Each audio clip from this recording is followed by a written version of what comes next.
wonder if you can identify this piece of timber. It was just whittled out of a small branch that fell off the tree.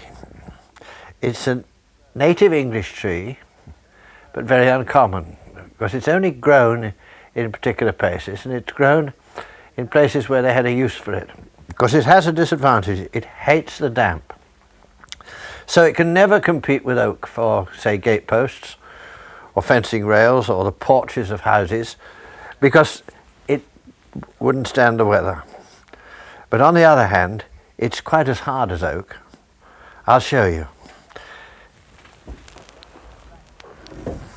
That's a piece of blackthorn, very hard, but this is even harder.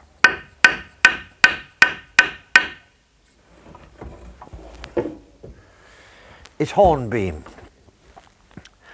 and it was used, for instance, for the cogs of mill wheels and so on.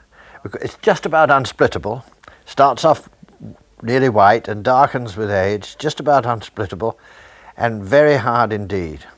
And it has a particular use in the kingdom of Wessex because it's used for skittles. Now skittles, or nine pins as it was called, in fact, according to the Greater Oxford Dictionary, the biggest Oxford Dictionary, the word nine pins crops up in English literature for a couple of centuries before they used the word skittles. And all skittles and the balls which are flung at skittles are made of hornbeam. It's curious, by the way, that this game was originally called nine pins and still is quite often called nine pins, and yet the urban English always play 10-pin bowling. How on earth did the English, with a game of skittles at least 1,000 years old here, end up in the cities playing with 10 pins? As a matter of fact, it's a very interesting answer, which I'll give you. But first of all, I think I'll take you to one of the pubs in Wessex where they have skittle alleys, which is certainly 7 out of 10. And here stand the lovely lumps of turned hornbeam on the skittle alley of the Old Swan. You noticed perhaps that there were markings on some of those skittles. The kingpin, the one in the middle, has a knob on his head, and the front three have markings in white. I'll tell you why. In the meanwhile, that chap is what we know as a flopper.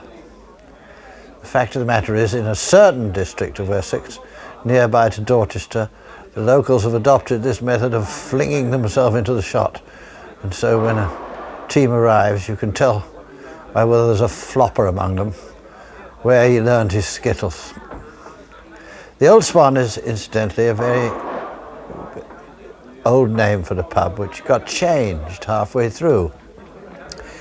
It's at the village of Toller Porcorum. Now, all the names of Wessex are distinguished for being double all the time, but this is even more interesting because there was a stream ran down through here in the grounds of the old Sherborne Abbey estate in the days of the monks, and each bend of the stream was called in those days a toller. And at one of these bends lived the lay brothers who were the monks' farm labourers, and that is called Toller Fratrum, the bend of the brothers.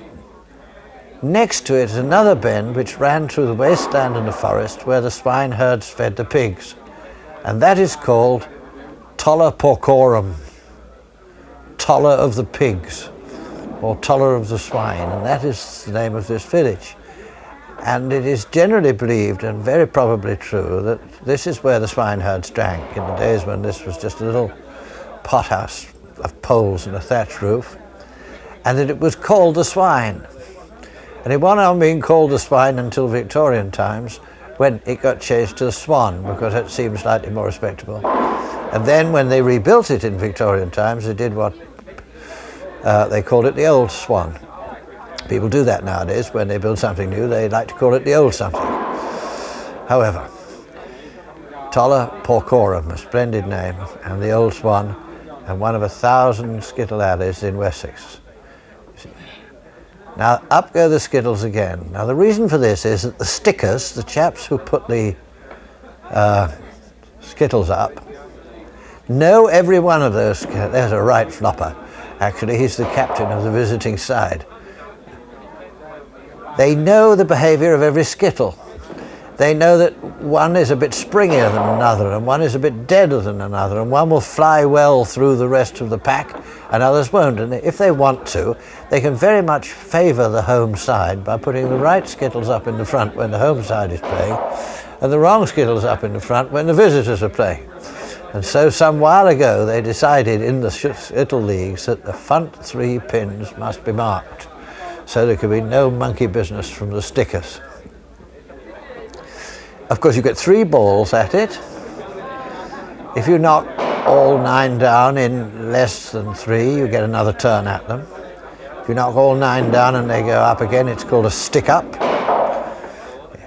If you knock all 9 down twice and then have another go, of course, it's a double stick up, and it's possible in those cases, another flopper, it's possible in those cases to get 27. That's the maximum number that can be got in the game. I've never seen 27.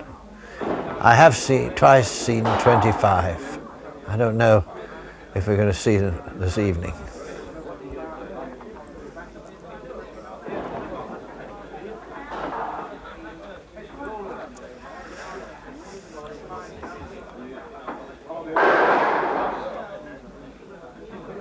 Old and young together. He started playing in the Swan when he was a young man, long before the war. Now he plays on the team with the young men, but the ladies don't play.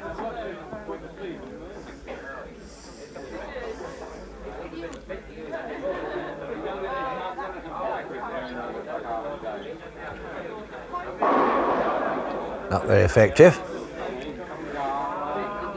You can see there's quite a smoke coming up in here by now. You can also see the long ramp at the back where the balls are sent back. The stickers drop the balls at the top of that slope after each shot, and they trundle back to the people playing. And there are a total of 3 leagues in this district playing around the pubs.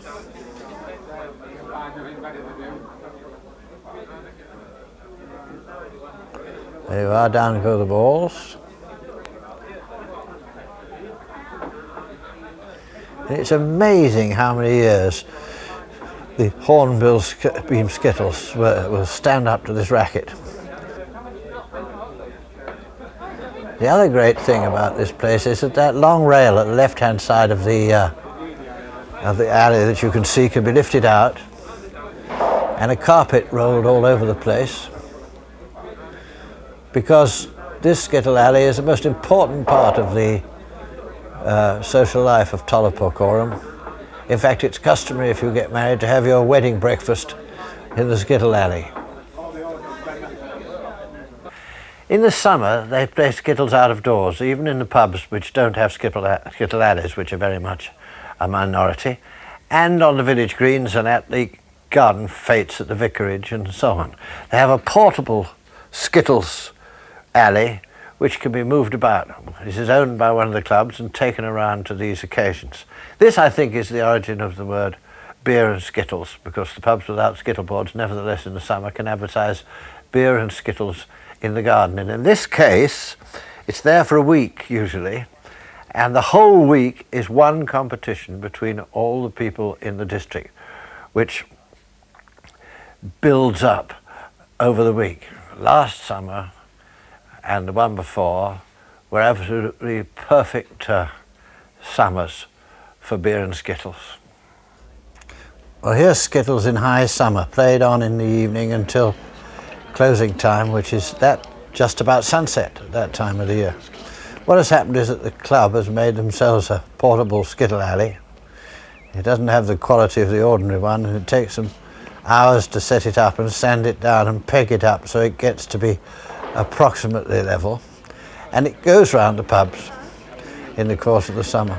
Each one has it for a week, and the pubs like it because they sell an awful lot of beer outdoors, and the villages like it because they raise an awful lot of money for the village charities. The local lads act in turns night after night as stickers, and older people volunteer to act as scorers, because this is one long competition that goes on right the way through the week. and anybody can join in, including the ladies if they feel bold enough, and everybody pays to join in at so much a turn of course being 3 Skittles, and whoever gets the highest score for 3 shots at the end of the week collects a good pool prize, and the rest of the money goes to the local causes.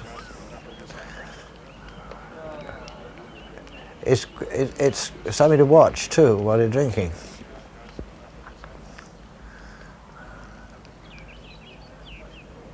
Now, you wouldn't see her on the Skittle Alley, I don't expect, in the course of the winter Skittle season, because it's still very much a masculine preserve. And I don't think that we've seen a lady here yet that will threaten the best of the men. But we'll see, because the beer begins to play a part as the week goes on. Because what happens is that every so often people go and look over the scorer's shoulder, find out what the highest title is, highest score is up to now, and if they find that they've been beaten, then they start buying more turns at 20p a time. And some of them will totter onto the board late at night, right through the week, determined to win.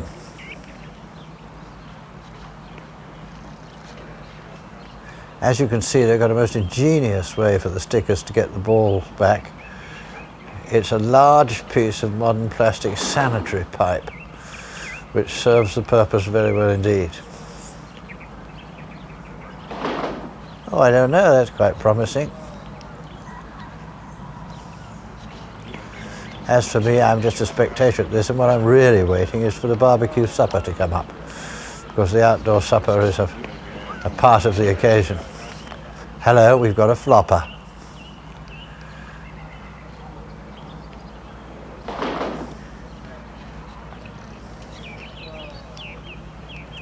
He doesn't throw himself quite as freely onto the alley as he would do indoors, because there are a fair number of splinters. That's what we're waiting for. Sausages by the score are being sold now with the beer. Well, that's midway through the week. Score's pretty high already, and they're queuing up to try and beat it.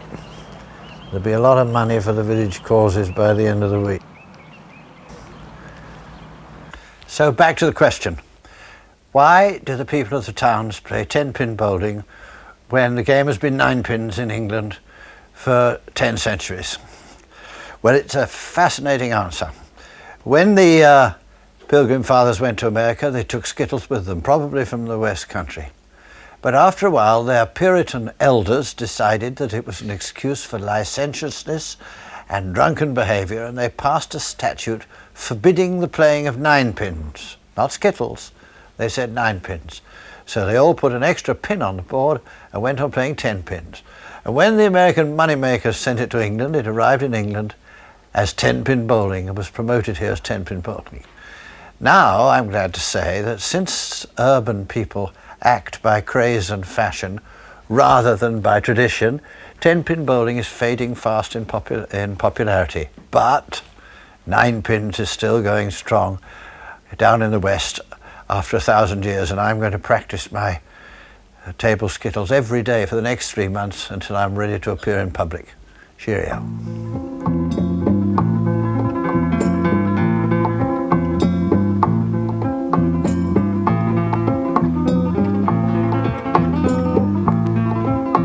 If you enjoyed this program, please subscribe and don't forget to click on the bell if you want to be notified when more videos are available. And if you would like to buy the complete Old Country series of 60 programs, please go to the link in the description below.